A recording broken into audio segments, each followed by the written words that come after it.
Buenas tardes. Welcome to the 19th Marin Latino Leaders Luncheon. My name is Yolanda Gibson, and I'm a co-founder of Marin Latino Leaders. Marin Latino Leaders was created to support Latinos in Marin County by recognizing their leadership through networking opportunities that empower them to share their successes and challenges. It is a platform to raise one voice for political, social, educational, and economic reform for the Latino community. The Marin Latino Leaders are committed to make this a successful entity by featuring speakers that have succeeded in their careers and have contributed to the community. I would like to introduce to you my board of directors, Hugo K. from 10,000 Degrees, Carlos Guerrero in the back, Jolie Barahona, Pamela Torres, and Carla, our new member, Carla Marroquin.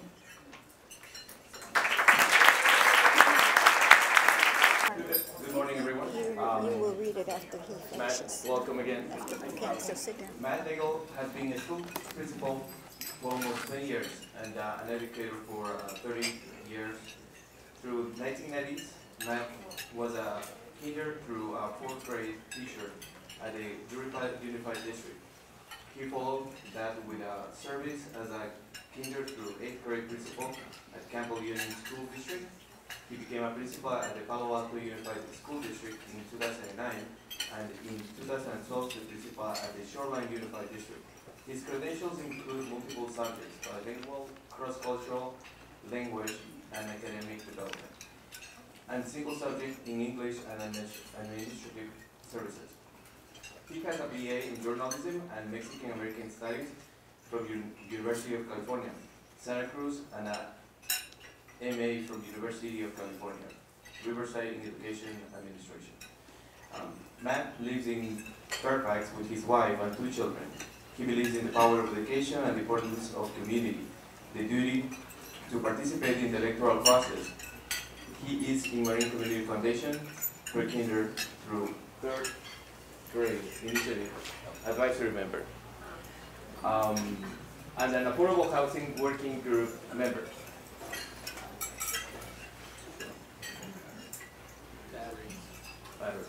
All right. Matt's educational mission is to increase academic achievement with a special focus on Mexican American students. He's searching for solutions to underachievement and low expectations that have been the norm for too many Mexican American families. Not only recent decades, but as far back as the last century. Welcome. Well, I'll do here. I kind of want to go here, but that way you won't look at my ugly shoes. All right, well, first of all, this reminds me of what my mother told me in kindergarten. She told me on my first day of being a teacher in her district, don't embarrass me, Mateo. That ship sailed a long time ago, okay? Just got to back up so I can read this, and I don't want to borrow your readers. It's okay. But you're asking, who the heck is Matt Nagel, and why is he going to be the Marin County Superintendent of Schools in January? Well, first, let that be the last time I speak in the 3rd person. Let me tell you who the heck I am by telling you what I told the Board of Supervisors a couple weeks ago. Well, after sitting through 3 hours of equity talk, okay, I told them my name is Matt Nagel, principal of West Marin and Inverness, speaking for myself, and that I was running for Marin County Superintendent of Schools. I told them, and had a finger, he never pointed one, it's very bad, but I pointed them and said, equity is not important to you. Golf courses are. Didn't win friends with that. Also told them that I criticize their financial contributions and support for my opponent. It's politics, nothing personal. And the fact that Damon Connolly is running unopposed, and how that is the antithesis of equity and democracy, to have a one-candidate system. Finally, I ordered them to get out there and engage with the largest subgroup, Mexican Americans. I said, we're not just in the canal, we're in Fairfax, I know it. We are in Point Reyes Station, come on out and engage with us, not just for the special events mix. Oddly, they didn't look too happy. They didn't applaud me, but the audience did. I had a couple folks shake my hand outside. A couple folks emailed me, and even had someone from ACLU talked to me, and he gave me some confidence because I thought I had totally blown that speech, and my daughter was yelling at me for a week for doing that. But he said, no, you did great. It's full of truth. So Sunday with my wife, Claudia. Claudia, you have any words to say, babe? No? I told you I'd get you. We watched it on Sunday for the critique. This is like a week and a half later. And I could see the pride in their eyes. And this is the same pride I see in many of your eyes.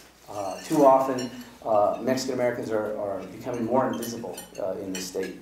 Now, getting back to that speech, I listened to it, and I saw myself telling the supervisors about my grandfather, Manuel Cervantes. 50 years ago, speaking at a podium just like this about equity in the tiny city of Laverne. While his son, Jaime Cervantes, my uncle, my godfather, was at UCLA organizing, helping to organize the East LA walkouts. A year later, he was getting arrested at the Biltmore Hotel because Governor Reagan was speaking, and they were lighting fires. Now, he got arrested for that, but they later found out, really evidence, that it was an LAPD operative who was doing that. A year later, after being arrested, he was in Harvard Law, one of the first Chicanos in Harvard Law School, and this was an amazing accomplishment for somebody who had been labeled mildly mentally retarded by the school system in Laverne and Pomona. That was the environment in which I was brought up to be a Chicano activist. I told my mom, I'm not a Chicano. My dad's white. How can I be a Chicano? The Mexican kids are giving me grief. The white kids are giving me grief. Back in those times, being biracial was a little rougher. Regardless, if you've ever grown up in a Mexican-American household, family, you can try to leave it, but it never leaves you. So as my wife and I have guided two Mexican-American kids through the Palo Alto and Marin County educational system, it became evident that not much has changed since the Chicano blowouts in 1968, 50 years, 2 months ago. Mexican Americans, now under the umbrella term of Latinos, a term which has made them even more invisible, are still achieving far below their white and Asian counterparts. And in Marin County, that's okay, because the Marin Independent Journal editorial board wrote that my opponent has done a great job. Apparently, having only 10% of Latinos scoring in the highest level of the Smarter Balance assessment is a great job. Whereas for whites, it's over 40% in that top level. Mission accomplished. That from a population of 5,000 total Latino students in the testing grades, or half of the white population. Yet the 4 white guys on the editorial board, and 1 white woman who oddly is a public supporter of my opponent, yet on the editorial board, calls the Mexican-American, Latino, African-American population minorities, and quotes me using that word, though never did I. Being with them was like being with 5 people who don't know the difference between colored people and people of color. Last week, my opponent and I addressed the Redwood Senior Center. She painted a rosy picture of education in Marin County, and I told her, yeah, it's true. We've got some very good schools here. Unless you have a Mexican-American, a Latino, an African-American, or a low-income child, then it's not so rosy, and I'll tell you why. When you say you're for all children, it really means you're for the status quo in this county, which is high achievement for white students, lower achievement for others. Those are my words. Those are also the words of Sharon Ritchie, who wrote this book. And I've subjected my poor staff to reading this book chapter by chapter. It's not exciting reading. Okay? It's just not. And she's coming tomorrow to our school. She says, though, when you say you're for all children, she says, when the focus is on the needs of all the children, that's a quote, the needs of African American, Latino, and low-income children are overlooked. My fellow Marin County principals and teachers have studied this book, and it does help explain the focus of Mexican American academic achievement, because you know that's what I've been stressing in this whole campaign. She says when the needs of these least represented groups are met, all children in the school benefit. This is a mindset. It's worked in all of my schools where I've been principal. It also works outside the schools. Take the 49ers. I used to be a sports writer. I apologize for the sports analogy. The coach is for all players, kickers, running backs, safety, special teams. But it was evident just a year ago the Niners needed a quarterback. And they focused on that position. That didn't mean they didn't care about the defense or special teams. But once they improved that quarterback position with Jimmy Garoppolo, all players improved. Garoppolo also brought something else the Niners needed, and that Marin County needs right now. That's leadership. Perpetuating a status quo while allowing disagreements among schools to devolve into lawsuits is not leadership. I'm talking about Ross Valley Charter and the 2-decade disagreement in Sausalito and Marin City. Those are my opponent's problems. She has had decades to prevent and solve problems like these. I'm leading 2 schools right now. I led 3 others previously, handling the multi-million-dollar budgets, hiring hundreds of teachers, classified and administrators, interacting with hundreds of student, staff, and family members, sometimes in unreasonably demanding districts. And one of those districts is Palo Alto Unified. Very difficult to get hired there, very difficult to remain there. My leadership skills have increased in this campaign because I've been forced to. I've had to deal with people who lecture me about the Mexican-American relationship between culture and education. In other words, the academic achievement is low because Mexican-Americans, like the Cervantes, the Romos, the Peñalosas, and even the Nagels, do not value education. You may have heard this. Even with critics like that, I was able to find common ground. We agreed. I'm not my opponent. My opponent has had to step up her game as well. She's never run against anyone. She's going to have to promise to serve a full 4 years if she wins. She's going to have to explain what her staff gets by giving her $1,000. Okay, she's got to serve a full term. Now, my opponent is very strong. Very strong. She's been here 24 years. She knows the superintendency role in that office. It's also her weakness. She lacks the experience of working in other districts and counties from where I've taken best practices. Competition is good. I've had to compete against dozens of principals for every principalship I've won. Election-wise, I was in the 2015 Tamalpais Union High School district election, and I won. Then I lost by 188 votes. Over a week later, they found some new ballots. Okay? Another goal of this campaign is political participation, better representation of county residents, and no special redistricting will be needed. You need to ask yourself, what is the state of equity in San Rafael? By better representation, I mean having actual elections for the 3 seats of the county school board that are up for grabs in November. These board members have allowed the superintendent's salary to balloon to over $300,000 per year. Yet the majority of them never competed in an election. They simply filed papers and walked in uncontested. The same thing has happened in my district, Shoreline. 5 of the 7 never faced election. In no way are these indicators of a healthy democracy, let alone equity. Another goal of this campaign is to give our county students an advantage as they compete for increasingly limited spaces in the college application process. My leadership will advocate, it's already advocating, for the removal of the high school Smarter Balance assessment. It's almost worthless at that level. Focus on the ACT, the SAT, and AP tests. Focus on paying these fees for our students who cannot afford the $60 to $100 for each of these tests. And don't ask for another county tax. We already have to pay increasing parcel taxes. Our schools depend on them. So it's difficult to ask for extra taxes beyond that. I told the Marin IJ about that. They didn't print that. Speaking of funding, the Marin IJ asked me about the school's rule because they are financial supporters. I told them they're doing good work, but the funding we receive is a fraction of a percent. I proposed a different direction for school's rule. They didn't print it.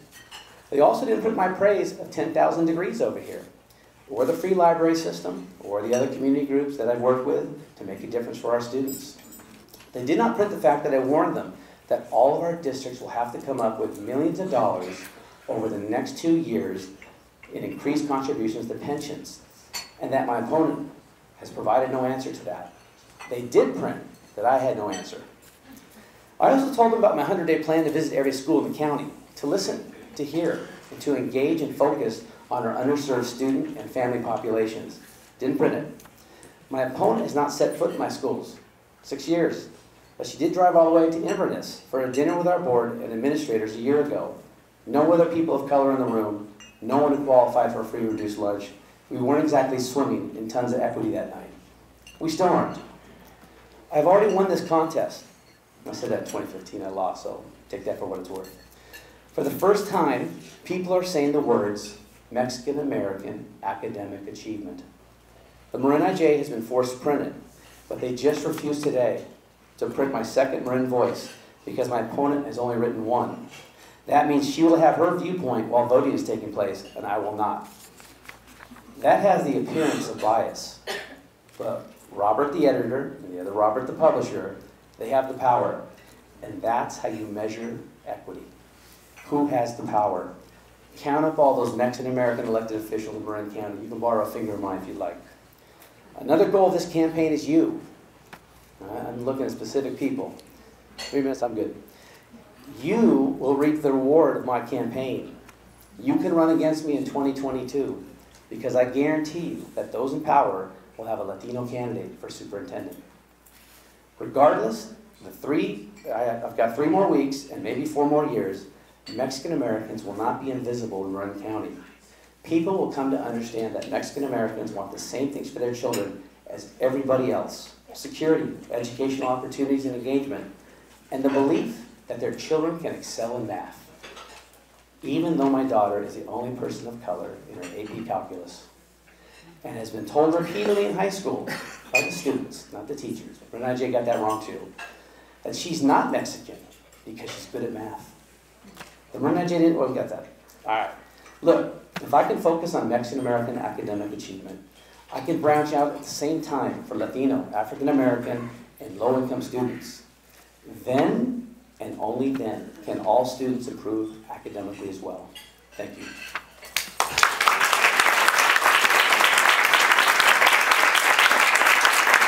And I'll be introducing, my name is Carla, I'll be introducing Mary Jane Burke. Mary Jane Burke began her career in education as an instructional assistant and has gone on to serve as teacher, principal, special education, director, assistant superintendent, and deputy superintendent. In 1994, she was elected Marin County Superintendent of Schools and continues to serve that office. Mary Jane strives to involve every segment of the community in the education of young people and has built strong ties with business, local, government, community organizations. She serves as the School Law Enforcement Partnership, School Career Partnership, and Marin Early Childhood Education Partnership. She has championed the School Rule Marin effort, focused equity to raise funds for all students countrywide in support of technology, literacy, arts, and health. Mayor Jane is the past chair and current member of the Marin County Treasury Oversight Committee for the County of Marin, served as the past president of the California County Superintendent's Educational Service Association. She is a longtime member of the Fiscal Crisis and Management Assistance Team, Board of Directors, and currently serves as president. Additionally, she serves as a member board of trustees of Dominican University of California. She has a BA and master's degree from Dominican University. So thank you and welcome. Thank you.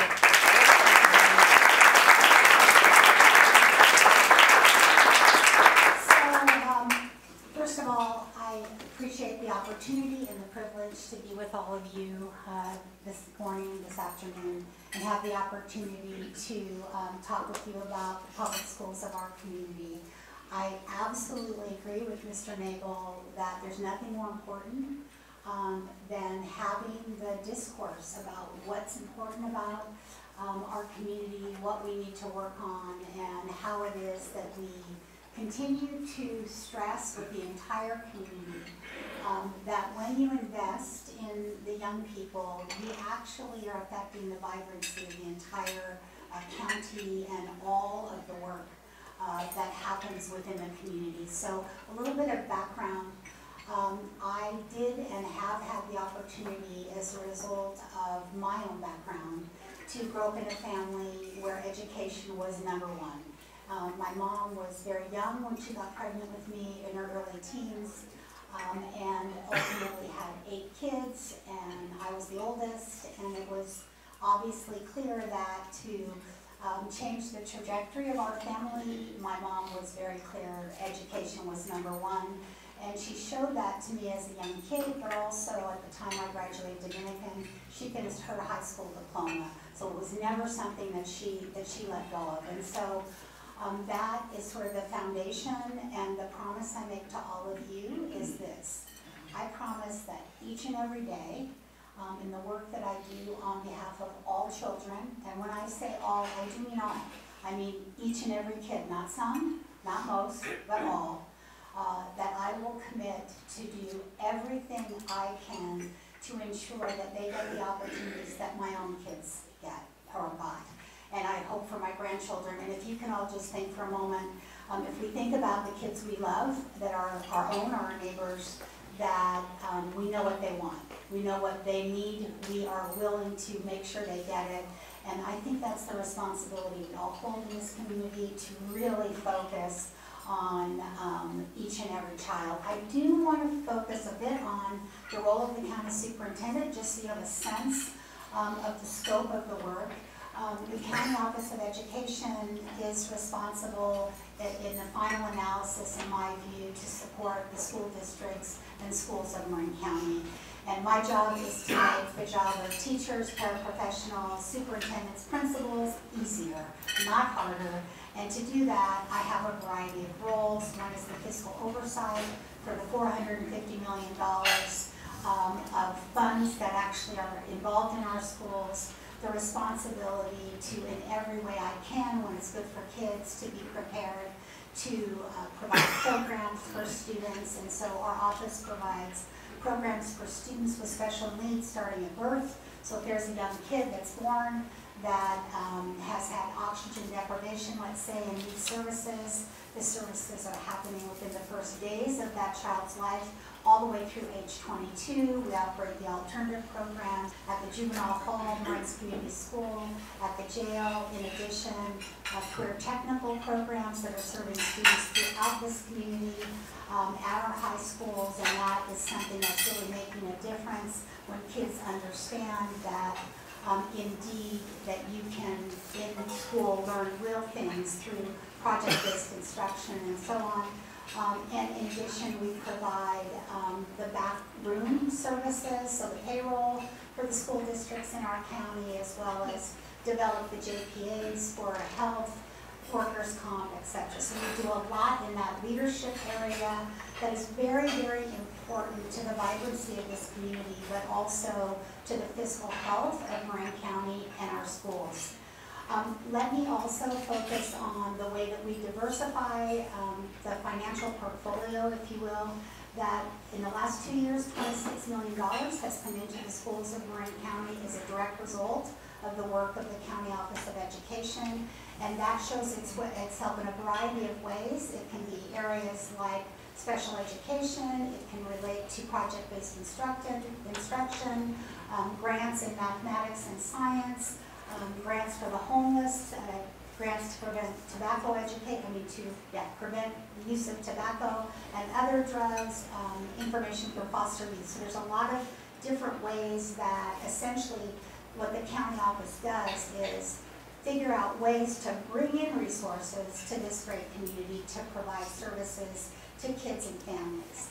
In the final analysis, the issues of public trust become the foundation, in my view, for how it is that our schools will continue to be resourced and ultimately that children will get exactly what they need. And that is one of the ways that I feel our community is actually very, very strong.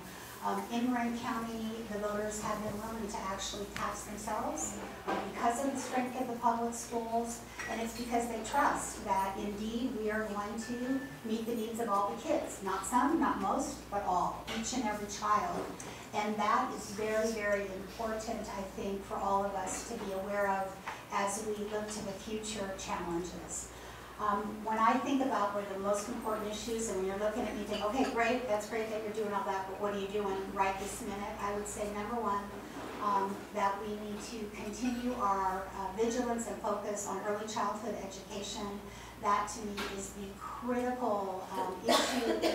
When a child enters school ready to go, they, in fact, will essentially do well, right? Very often we see students who have not had the opportunity to access high quality, developmentally appropriate preschool, and that can make all the difference. So I want you to know there's a lot of work that we're doing in that area throughout Marin County that is making a difference, but there's so much more to do. It's going to require all of us to lean in and know that approximately 1 in 4 kids are not yet applying or able to access preschool, so that's one.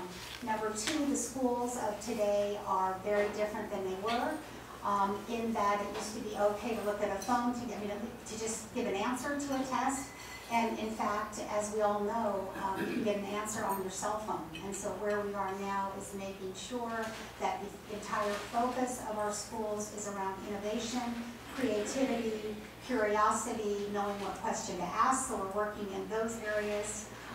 And when we think about the kids with the highest need, I actually stand with great pride when you speak of students in our community who are not yet achieving at the levels we would want for our own students. And so I want to talk about several of the programs we're involved in that are providing direct and focused support on the schools of high need, including, there are 11 schools actually, including West Marin School, which is the school where Matt Nagel is the principal.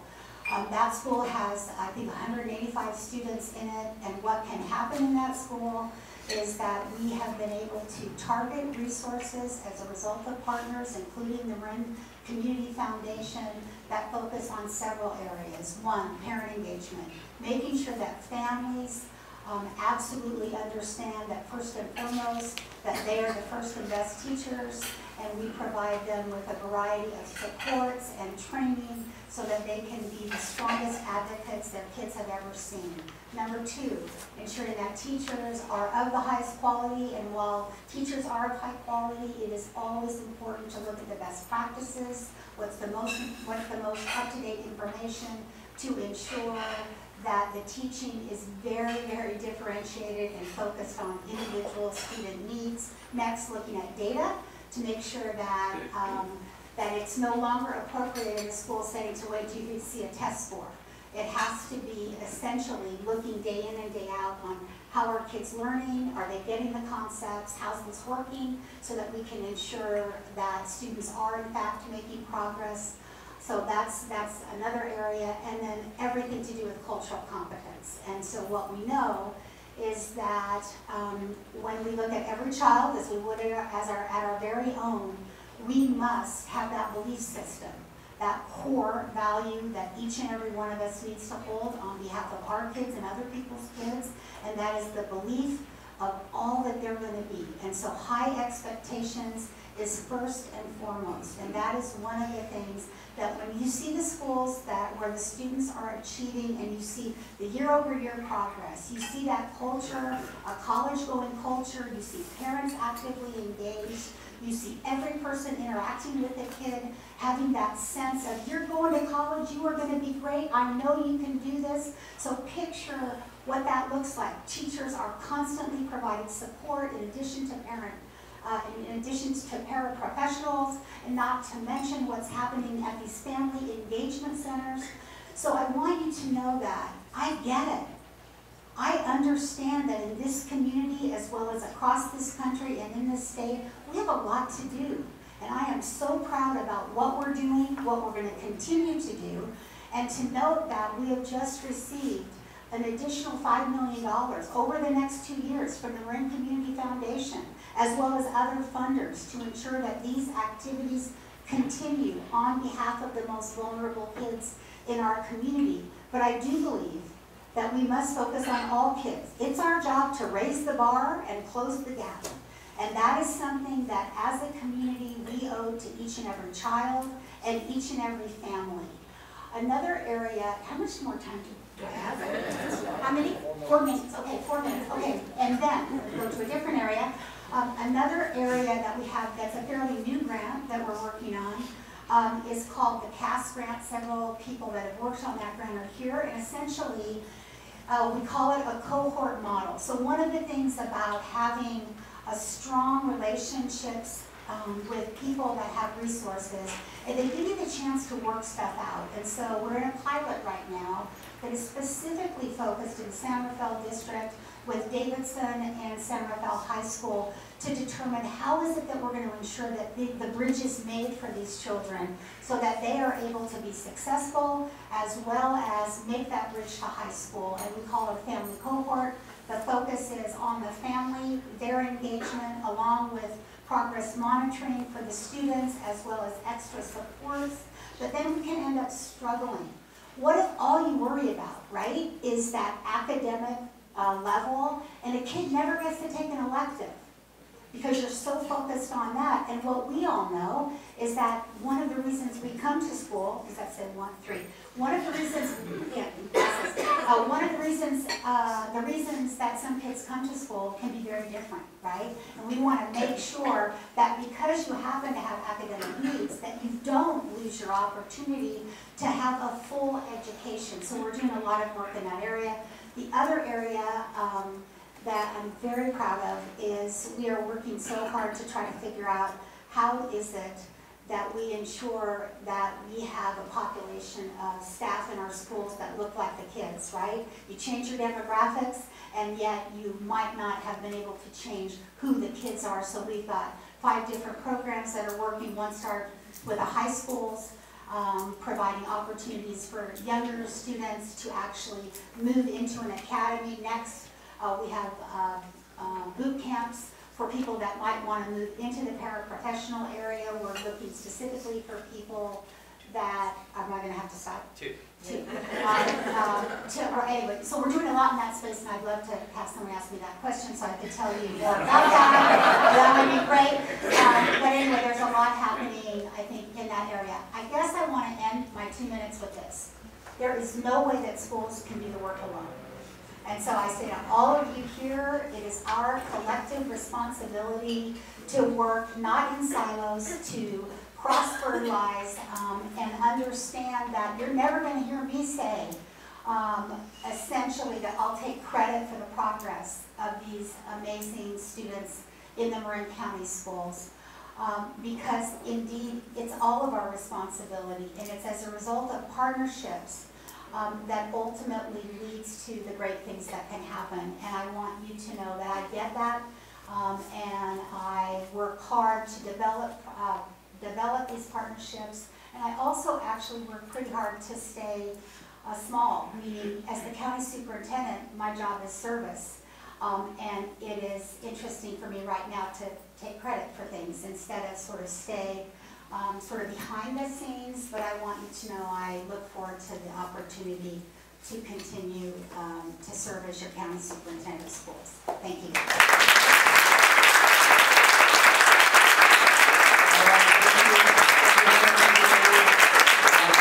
We're going to go ahead and start with the questions. And so the first question, Mary will answer and follow with Matt.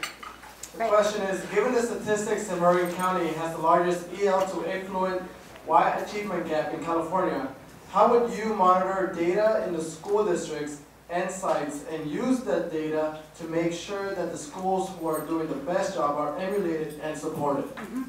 So we actually are doing that right now. So the focus of the work that we're doing is based on data as one of the most important pieces of information to ensure that, and as I mentioned earlier, it's not waiting till the end of year to get the data, but rather ensuring that we use the data to inform all the decisions. So there are a variety of strategies that are being used, including neutral data collectors that go into these schools and classrooms and actually collect information about what they're seeing. Are they seeing the kinds of environments that the research shows is actually making a difference for students? So I feel very good about where we are related to the data.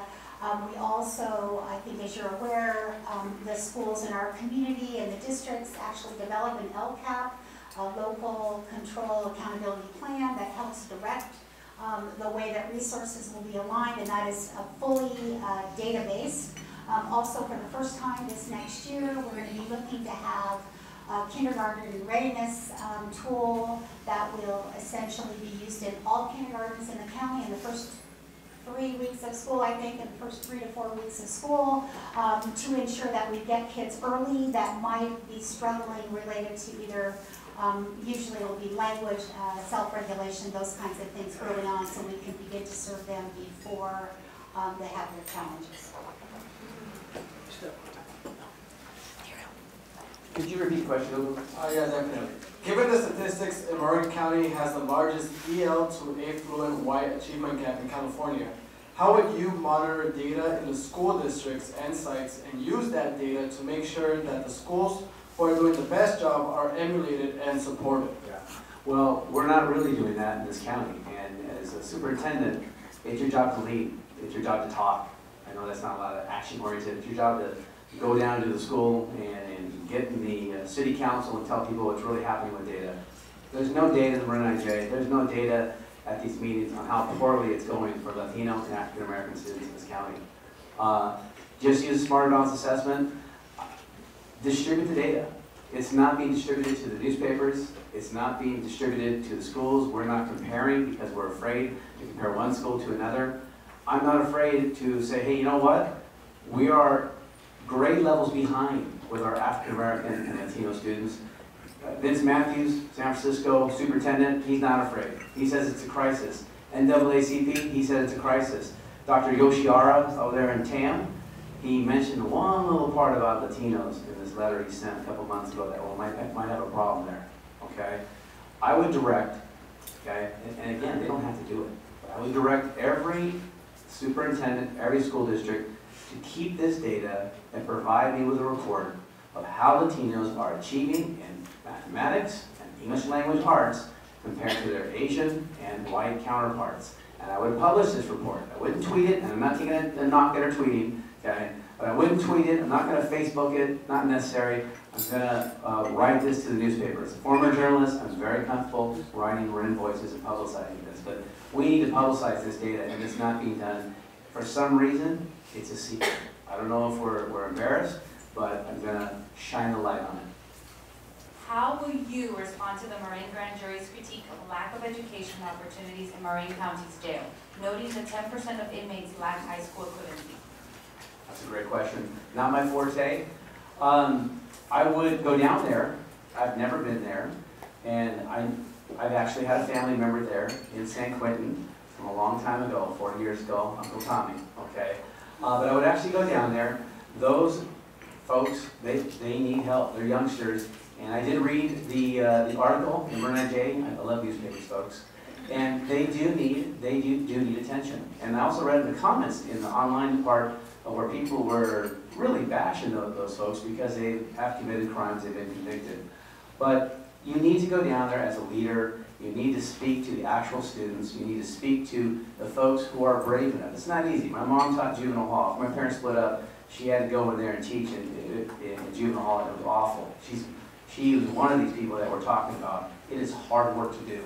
But I would give them the attention they deserve, and like every school, I would listen to them and ask them, what do you need to make this better? And not just the teachers, but also the students themselves, the people who are trying to learn something while trying to survive a really barbaric system. So the program at the jail is one that the County Office of Education actually provides a component of the education program. The program we provide is specifically related to the GED testing. Now it's called HiSET, but essentially what we know is that if you are in jail and you have the opportunity to actually achieve your high school diploma, it's going to mean everything as you step out. It will give you more confidence. It will potentially provide you more opportunities for employment, etc. So that's number one. Number two, we have been working with the Sheriff's Department as well as other partners to actually access some additional resources that would be available to try to determine who would be the best collaborative partner to provide some additional resources for the inmates at the jail. One of the challenges for the jail is that you never know exactly how long a student will be with you, number one. Number two, that not all students want to engage in their in education opportunities or high school diploma. But number three is that we have some amazing staff there who essentially are particularly engaged with those who want to access their high school diploma and opportunities. So the program is one that is definitely evolving and one that we are proud to maintain given the County Office receives no resources for that particular program, but we think it's very, very important that we do all we can to assist all in our community. All right, thank you. Mary Jane, I'm gonna leave you standing there. What is your stance on college and career readiness, A through Gs? My stance is that I think it's critical that students are college and career ready.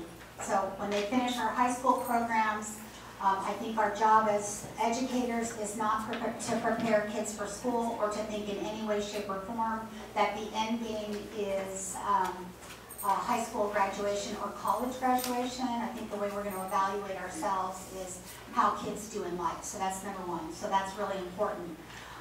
Related to, there's a challenge in the community, not just here but everywhere, about A to G. How does that fit? Should that be the automatic default in the community related to education? In my view, I would want for all kids what I wanted for my own, and that means I want them to be able to walk through that college door and have had access to A to G. No question about that. So that's number one. Number two, from time to time, we have students that enter into our community that come at different times and having had different educational experience. So let's take a student who is 16 years old, has not yet had access to a strong education background, is new to our country, doesn't yet speak their language. We welcome them into the public schools, and I believe for that kid, we need to really fit what it is that is provided based on what they need. And very typically, what do they want? They want a job. They want to have the opportunity to have access to school to career opportunities. They want to figure out how it is that they're going to have the income to be in our country, stay in our country. And yes, I want them to also have academic opportunities in combination, but I don't think the A to G strategy is necessarily the right one for that kid. So my answer is it will depend on the student.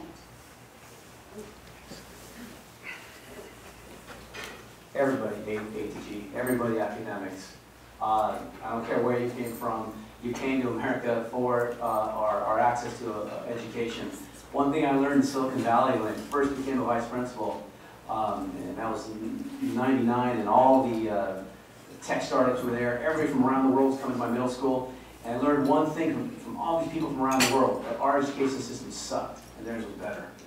That's all they ever said was how much better their education system was. But I really believe we have the best K-12 public education system, and it does culminate with A through G. These kids need these classes for college. We need to be giving them the message from a young age, an expectation that you need these rigorous classes, and it's okay to fail. That's the Silicon Valley way. That's one of the few things I've picked up from there. That's why I moved to there, and now I'm here. Is that it's okay to fail. Aim high, try your best. And we at West Marin Inverness, we have dozens and dozens of our 185 kids participating in cross-country of all things, this athletics. A lot of them come in last place. We have hundreds of kids participating in the Mars mathematics tests, rigorous. We're the only school probably in California that does kindergarten through 8th grade Mars rigorous mathematics. And a lot of those kids can't access it. They don't do well. It's almost like a foreign language to them. But we give rigor to every single student, and we should do it in high school because I want everyone to have that experience I had when I got my 2.32 at Riverside Polytechnic High School. Okay, because I stopped going to school, but those classes, I listened during those classes. I did no homework. I turned in no papers, but it made me intellectually capable from when I finally did get my act together at community college, Cal State, and then UC, and then grad school. It's very important that we expose all children to rigorous instruction, period. They can go off in whatever direction they want in college, post-college, but our job is to help them compete. Because as they apply for college, they're not just competing with the person in the next county or the next state, they are competing in the global economy right now, just like my daughter had to compete with about 100,000 applicants from all over the world. These kids need these classes. Thank you. sticker. Yes, thank you. I'm gonna- And your next question for both of you is, please comment on your vision for dual immersion language programs at schools in Marin County. Nothing about Ross Valley Charter, South Sweden? Okay. Just wait for that. So, Claudia Peñalosa, she is the best dual immersion teacher in the state, if not the country, period. That counts as me saying something nice, babe. All right? But she really is. I know instruction, I know teachers, and she is the best. She has stolen many of my ideas and activities, and she will admit that. But my own 2 kids went through dual immersion. Anais went through, I don't know, 6, 7 years of it, and she's a great Spanish speaker, and much like the data, she scores very high in English as well. Did not know what the word bigot means until it was bigot. Okay? Someone called me what was it, a progressive fascist bigot online, okay? But in Marin County, I am a 100% supporter of dual immersion. We could not do it at West Marin, because when I got there in 2012, we had a significant number of parents who wanted to bring that in.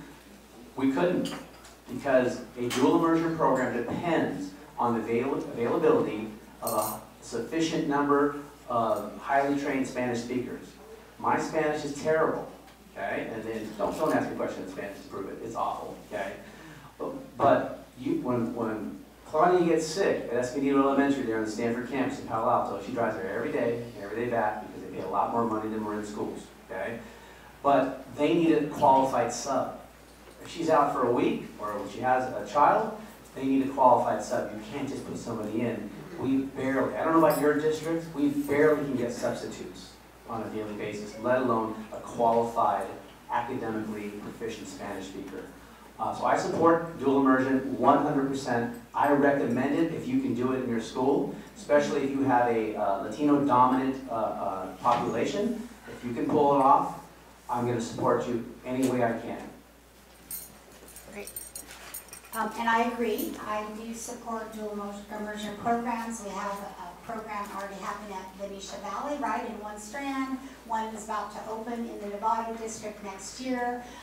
One of the visions I have around this whole topic is this, that what we should consider is that in our community, that to graduate high school, all kids should speak 2 languages. So let's just think about that for a moment as a strategy, right? Something that we could consider to sort of level the playing field related to this particular issue.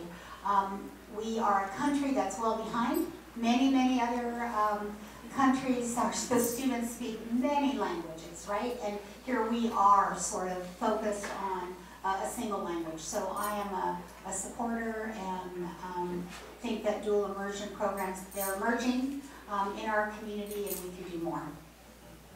Awesome, thank you. The next question is, Tam High and many other Marin schools have experienced ugly racist vandalism this past year. What are you doing, Mary, to address this?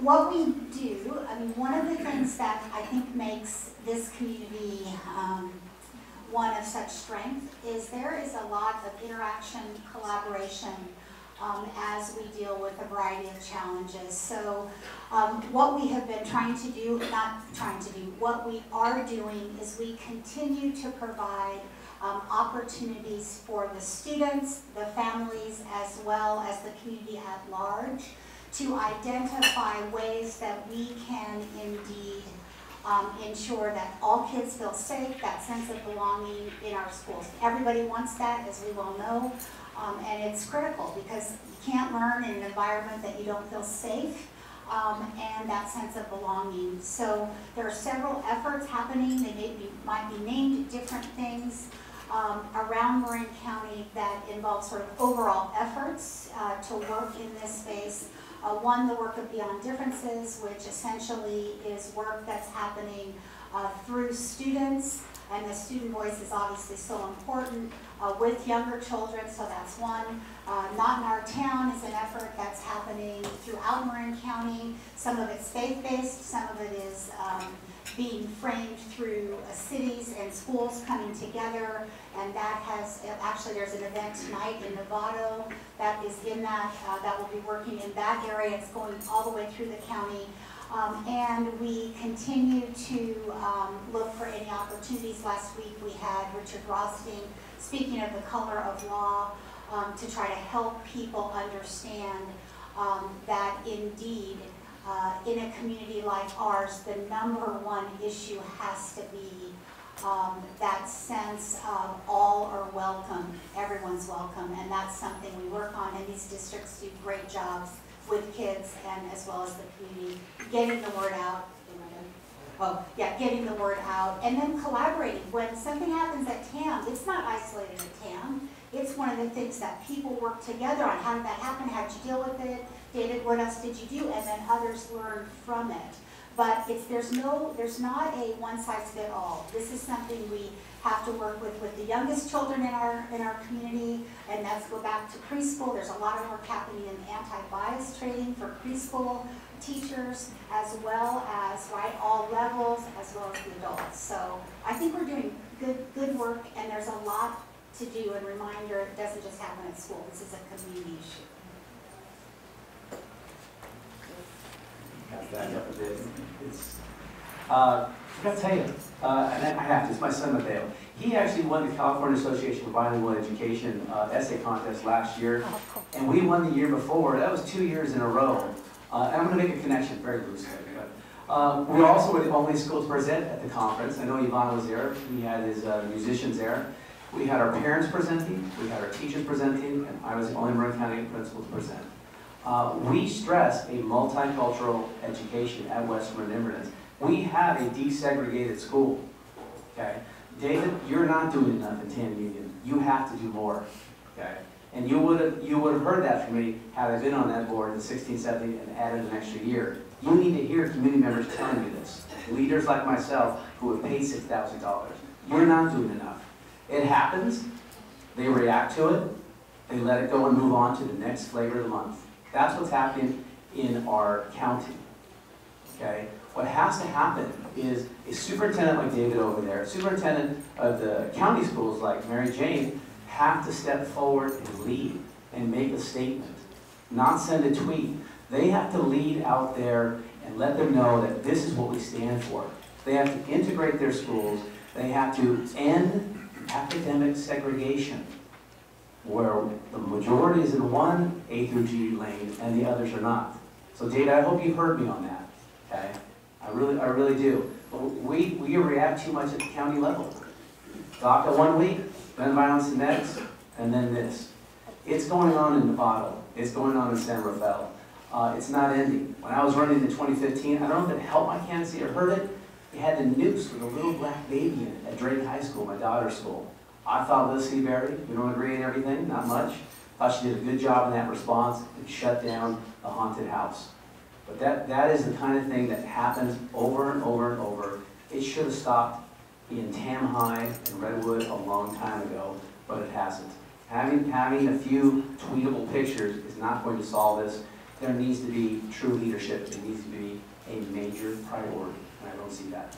Perfect. And just stay on. Next question is for both of you. How do you propose students will have a college readiness indicator for 11th graders without the SBAC or CAS? And noting that not all Marin students will apply for UCs or private universities. That last sentence, that all students will apply for UC? Not all. Oh, not all. And yet all should.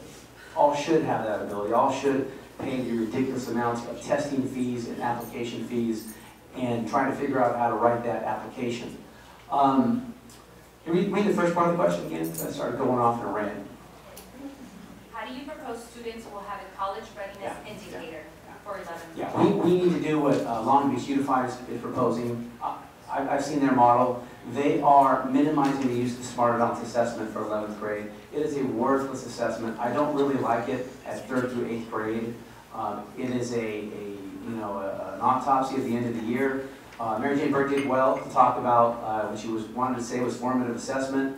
I'd like to see county-wide formative assessment so we can collaborate as a county with all these schools, so we can measure as a county how these schools are doing and truly emulate the schools that are achieving with low-income African-American, Latino, Mexican-American students. We need to pay for these students, their fees for the SAT and for the ACT and for AP course testing. And that's where the educational foundations can come in. And if not, there might be Title I money, there might be other monies to do for it, but I really would like to see schools rule. Another, kudos to Mary Jane for helping start that. But that's the direction I think schools rule should go in order to make a difference. I wanna have all kids have the opportunity that Anais had to take these ridiculous amount of testing that she took and then to retake them to get 2 points higher so she can get into school. I would add to that there is actually an effort in our state to look at the SAT as sort of the standard, right, for testing. And there's some districts that have moved forward the agenda. There's a bill going through on that topic, so there might be the potential of having the SAT be the testing at that level that would actually be paid for by the state. So just hold that thought, whether it happens or not. I'm not sure. Related to the CTE indicator, I think one of the best indicators can be a meaningful internship. And that's something that we have happening for many students in the community, not yet all students. We have over 200 businesses in Marin County who are providing real internships for students. So this isn't a job shadow. This is actually an opportunity to be in the workplace in real time, figuring out what you might want to do or not want to do, but understanding how you can indeed be ready. Ultimately, our school-to-career partnership is very, very strong. Over 700 students a year are involved in these internships, and this summer we will again have many opportunities for students. And we're talking all kinds of kids from all kinds of schools coming together in Marin County. Awesome, thank you. Mary, what are some professional development opportunities to train teachers to honor equity, second language, and families? Yeah. So the trainings that we have been providing is we do, well, first of all, try to, are you leaving because I'm talking? I know, we're trying to get time. We're providing a lot of different, trainings, working with experts in the field. Many of you would know the name Glenn Singleton. The Courageous Conversations training is something that we have been moving throughout the county. Over 800 of our educators have been involved in this training, and it essentially is providing support for people to ensure that they take a look at their own biases first so that they can make sure, as they look in the eyes of all the students, that they see the promise that I described previously. There's a trainer by the name of Dora Dome who is also involved in training countywide, and we're also essentially working collaboratively with our teacher leaders, administrative leaders, to actually be the trainer of trainers themselves. You can't always depend on consultants. We need to do everything we can to ensure that there is support. We use PK as one of the major groups that helps in support of families related to their advocacy on behalf of their kids. And what we've been doing in our county is bringing together students countywide. So we've had just this last February over 130 high school students from our high schools, public, private, independent high schools that came together to essentially talk about the most important issues of the day, and those for these students involve social justice, equity, as well as wellness. And that, I think, if we want to really change the world and deal with these challenging issues, that it will be through the young people. And these young people are all over these issues and very, very strong in their concerns about social justice in Marin and beyond. Oh, I got the attention span of a squirrel. You tell me what it was. Yes. What are professional development opportunities to train teachers to honor equity, second language, and families? Yeah, I've been through all these. Enid Lee, Singleton and Campbell, the Lindsays, we brought them to Shoreline 2013. We adjusted our calendar mid-year, so we had 2 days of them. And it's Nancy Dome, not Dora Dome. She's the lawyer that worked in Palo Alto. Nancy Dome, we're working to get her back in Shoreline. These trainings for cultural competency, cultural proficiency, they're okay. Not that great. They're okay. There's also Jaime Almazan with the Equity Project. came in 2012, revealed big rifts in the shoreline, but also worked with him in Palo Alto. His mom was a secretary of your school in Escondido. They're just okay, these professional development opportunities. They have not made the change in expectations that teachers have, educators have, principals have, of our Mexican American students, our Latino students, or African American students. I just haven't seen that from the superintendents in this room, including the county soup. I haven't seen it. We need to acknowledge also there is a utter lack of sensitivity towards the Mexican American experience, and that's why you'll see me write about the invisibility of Mexican Americans in this county and in this state. They just want to wrap them up with Latinos, and to many of you in here, they are a car wash worker, a DACA recipient. Those are all part of the fabric, but you've got to remember the majority Mexican American population in this county, in this state, in this country. They're almost 70% of the Latinos in this country. And so that needs to be woven in to professional development for cultural competency. That doesn't exist. It's my major complaint. And I see Jan over here. She knows I've written that on my feedback form when we go through our yearly cultural competency trainings. They're good trainings. They're not great. It's not good enough for Marin County. All right, thank you, Matt. And we are doing the last two questions, and each of them are individual. So there's a question for you, Matt, and there's a question for Mary Jane. But go ahead. Yours is, how do you propose working collaboratively with district superintendents who have now experienced you calling them out and building that relationship? Well, I think I called them out. It seems like that because they've never been spoken to in a direct manner. It's almost like theater or like a dance, and I'm not having it after 52 years of life. I'm not. 52 years ago, we could be sitting in the same room in Laverne, California with Manuel Cervantes talking to superintendents about how Mexicans were treated. He was a member of La Raza Unida. He didn't run for city council because he had to work selling insurance. So no, you superintendents have been called out. You make a lot of money, okay? I'm a principal. I don't ever feel called out by a parent or by a teacher. It's our job to do. Mary Jane Burke, making $300,000. There's no tears for her. Her pension's going to be huge, the biggest, if and when she retires. Bottom line. So there's no calling out. They're professionals.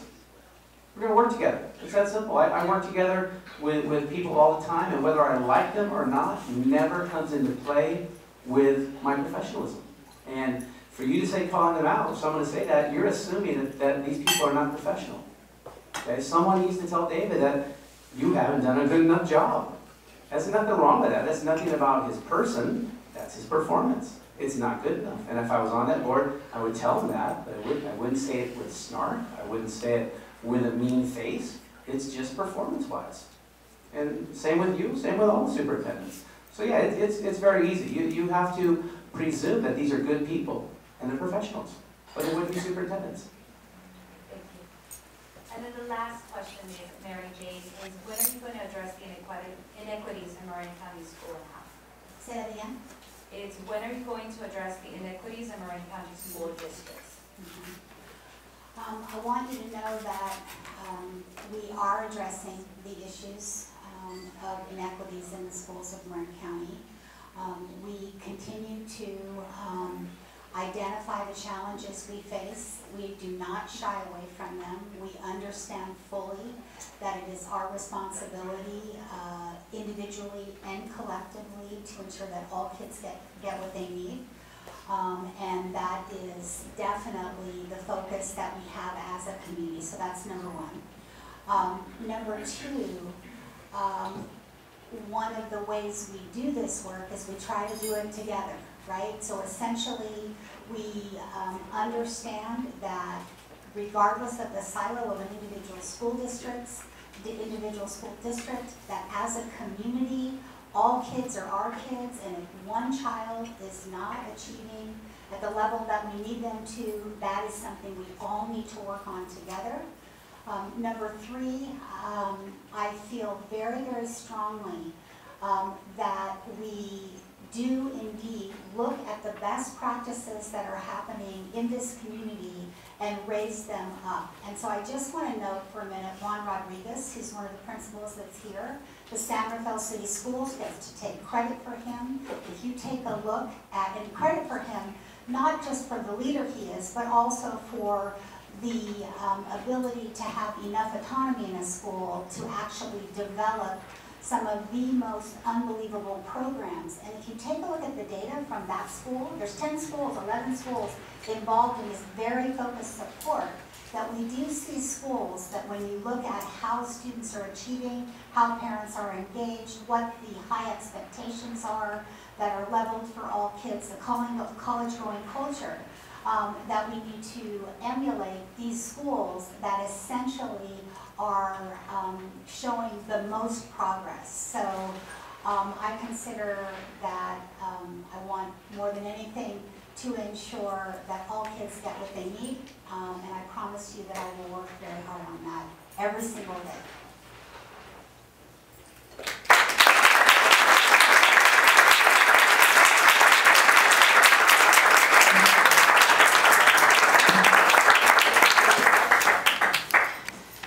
Thank you very much, Mary Jane and Matt, for being here.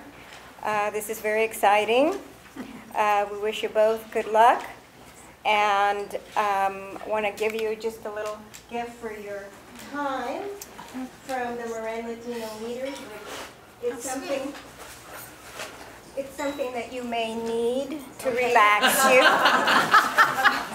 Oh, sweet. Thank you.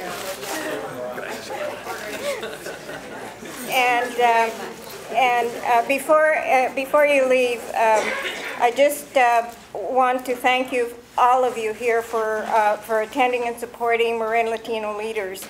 And I want to also acknowledge our advisory board, Jaime Ortiz, Pepe Gonzalez, and Kate Collin. Thank you.